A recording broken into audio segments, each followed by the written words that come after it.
نسمة الصبح الآثير تكلمي واروي حديثا مفعما بتنعمي.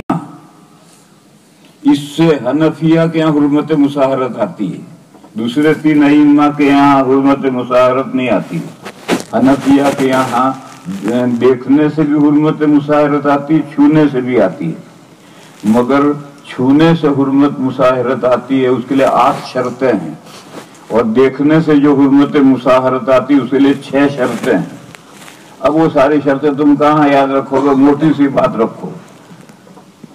چھویا ہے بدن کو کپڑا حائل نہیں ہے، اور اگر کپڑا بیچ میں حائل ہے تو بدن کی گرمی پہنچنے کے لیے، ہاتھ تک گرمی پہنچنے کے لیے مانع نہیں ہے، اور شہوت کے ساتھ چھویا ہے. شہوت کے کیا معنی ہیں؟ مرد میں شہوت کے معنی ہے انتشار اعلی، عضو کھڑا ہو جائے، اور اگر پہلے سے عضو کھڑا ہے تو اس میں وہ زیادتی ہو جائے. مرد کی طرف شہوت کے یہ معنی ہے انتشار اعلی، اور پہلے سے انتشار ہے تو اس میں زیادتی ہو جائے. اور نہایت بڈھا جس کا آلہ کھڑا نہیں ہوتا، اور عورت اس کی آلہ ہے ہی نہیں، وہاں شہوت کے معنی ہے دل کی خواہش، دل چاہے. بڈھے کا دل چاہا تو شہوت ہو گئی، عورت نے کا دل چاہا تو شہوت ہو گئی. تو چھونے میں یا تو مرد کی طرف یا عورت کی طرف یا دونوں طرف شہوت اگر ہے، خواہش پائی گئی ہے، تو اس چھونے سے بھی امام ابو حنیفہ کے نزدیک سسرالی و دامادی والی حرمت پیدا ہو جاتی ہے.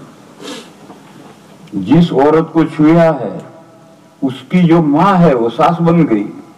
اب وہ اگر وہ بیوی ہے تو نکاح ٹوٹ گیا. لڑکی کے ساتھ اگر اس نے شہوت کے ساتھ چھویا ہے، ایک مرد کہتا ہے میں اللہ والا ہوں، جنید بغدادی ہوں، میں بیٹی کو بھیجتا ہوں، چومتا ہوں، شہوت نہیں ہوتی. بھئی تیرے اندر نہیں ہوتی، بیٹی میں نہیں ہوتی، اس کی کیا دلیل ہے؟ شہوت تو یا تو اس میں ہو یا اس میں ہو یا دونوں میں ہو. بس ایک فتویٰ ہے ڈابھیل سے، ایک آدمی نے سوال پوچھا ہے، ڈابھیل کے مفتی نے فتویٰ دیا ہے کہ اس کی بیوی نکاح سے نکل گئی. وہ فتویٰ یہ ہے، میں دکھاؤں. پہلے سوال میں پڑھتا ہوں.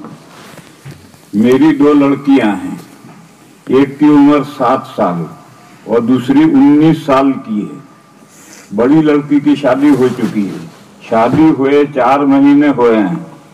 مجھے دونوں لڑکیوں سے بہت پیار ہے، دونوں کو بہت چاہتا ہوں، اس کی کوئی حد نہیں. اور بڑی لڑکی شادی ہو جانے کی وجہ سے مجھ سے دور چلی جاتی ہے. وہ مجھ سے ذرا بھی دور جاتی ہے تو مجھے سنا سنا لگتا ہے، اور میں اسے پیار میں گال اور پیشانی پر بوسے بھی دیتا ہوں، اور اس کے بدن پر ہاتھ بھی پھیرتا ہوں. اتنا سب کرنے کے باوجود میری نیت میں ذرا بھی کھوٹ نہیں ہے.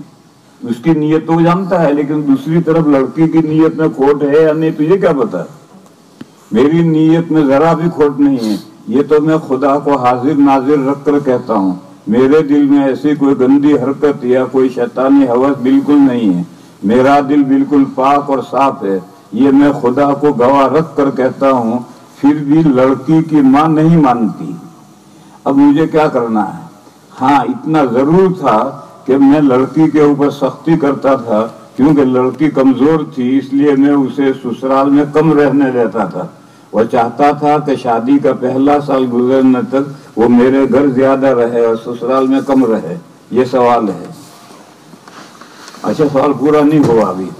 اور دوسری بات، اس کو پردے میں رہنے کو کہتا تھا، اور پاؤں میں مہندی لگانے کو منع کرتا تھا، اور ہاتھوں میں بائیں ہاتھ پر مہندی لگانے کو منع کرتا تھا. بس اتنی اس پر سختی کرتا تھا. تو یہ سختی لڑکی اور اس کی امی کو بالکل پسند نہیں تھی، تو اس کے بارے میں گھر میں اکثر جھگڑا ہوتا رہتا تھا. اب میری بیوی کہتی ہے کہ اپنا نکاح نہیں رہا، اور میں قسم خدا کی قسم کھا کر کہتا ہوں کہ میری نیت میں ذرا بھی کھوٹ نہیں، اور میں نے کبھی ایسا سوچا بھی نہیں تھا. پھر بھی میری بیوی اور میرے سسرال والے ماننے کو تیار نہیں. تو اب مجھے کیا کرنا چاہیے؟ یہ سوال ہوا. جواب: پوچھی ہوئی صورت میں آپ کو اپنی بیٹی کے گال اور پیشانی پر بوسہ دینے کی وجہ سے آپ کی بیوی آپ پر حرام ہو چکی ہے. تحتاوی علی الدر المختار جلد 2 صفحہ 17، شامی حصہ 2 صفحہ 306، فتاوی محمودیہ جلد 3 صفحہ 242۔ اب آپ پر ضروری ہے کہ بیوی کو یہ کہہ کر کہ میں نے تم کو چھوڑ دیا علیحدہ کر دے۔ اسلامی قانون صفحہ 237۔ اس کے بعد بیوی عدت گزار کر دوسرے مرد سے نکاح کر سکتی ہے۔ یہ یاد رہے کہ وہ آپ کے واسطے ہمیشہ کے لیے حرام ہو چکی ہے، آئندہ آپ کبھی اس سے نکاح نہیں کر سکتے۔ واللہ عالم بالصواب۔ مفتی احمد صاحب خانپوری، یہ ہندوستان کے بڑے مفتیوں میں سے ہیں۔ اس وقت جو ہندوستان میں چند بڑے مفتی ہیں ان میں سے مفتی احمد خانپوری کا شمار ہے۔ اللہ تعالیٰ ان کی عمر دراز کرے۔ بہت اللہ کے بہت فقہ کی بہت اعلیٰ صلاحیت ہے۔ ان کا یہ فتویٰ ہے، بالکل حرف بحرف صحیح ہے۔ اور اس کا یہ کہنا کہ میرے دل میں کوئی برا نہیں تھا لیکن لڑکی کے دل میں شہوت نہیں پیدا ہوئی، اس کا تیرے پاس کیا دلیل ہے، کیا علامت ہے؟ اور بظاہر یہ ہے کہ بھیجتا ہے، گال پر بوسے دیتا ہے، پیشانی پر بوسے دیتا ہے، تو اگر تیرے دل میں خواہش نہیں ہے اور لڑکی کے دل میں خواہش پیدا ہو گئی تو حرام ہو گئی، تیری بیوی حرام ہو گئی۔ اس لیے میرے بھائیوں یہ بہت نازک مسئلہ ہے، فقہ حنفی میں اپنے گھروں میں بہت احتیاط کرو۔ آج کل گھروں میں لڑکیوں کا لباس ایسا پتلا ہو گیا ہے، اتنا باریک ہو گیا ہے، اور گھروں میں سانپوں کی پٹاری، ٹی وی آ گئی ہے، اور مرد اور عورتیں، باپ اور بیٹیاں، سب بھائی اور بہن سب مل کر ان کو دیکھتے ہیں، اور پھر اس کے بعد جو کچھ ہو سکتا ہے وہ سب کچھ جو ہمارے گھروں میں پایا جاتا ہے۔ اس لیے میرے بھائیوں اس پر بہت احتیاط کرنے کی ضرورت ہے۔ میرے 11 لڑکے ہیں، سب کی شادیاں شروع ہیں، ان کے سب کے گھر ہیں۔ میں آج تک کسی لڑکے کے گھر میں گیا ہی نہیں، اگر کبھی ضرورت پڑے تو باہر کھڑا رکھ کر اجازت لوں گا، اور اجازت ملے گی تو اب لڑکے کے گھر میں داخل ہوں گا، اس کے علاوہ میں کسی لڑکے کے گھر میں داخل نہیں ہوتا۔ اس لیے اس میں بہت احتیاط کرنے کی ضرورت ہے۔ گھر میں بچیاں ہیں یا بہویں ہیں تو بہت احتیاط کرنے کی ضرورت ہے۔ اگر بہو کے ساتھ گڑبڑ ہو گئی تو وہ بہو بیٹے پر حرام ہو جائے گی، اور بیٹی کے ساتھ گڑبڑ ہو گئی تو بیوی شوہر پر حرام ہو جائے گی۔ اور یہ فتویٰ بالکل صحیح ہے۔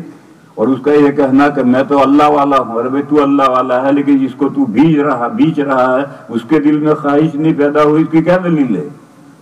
بظاہر تو یہ ہے کہ تیرے اندر اگر نہیں خواہش پیدا ہوئی تو اس میں ہوئی، اور کسی بھی ایک میں خواہش پیدا ہو جائے تو حرمت آ جائے گی۔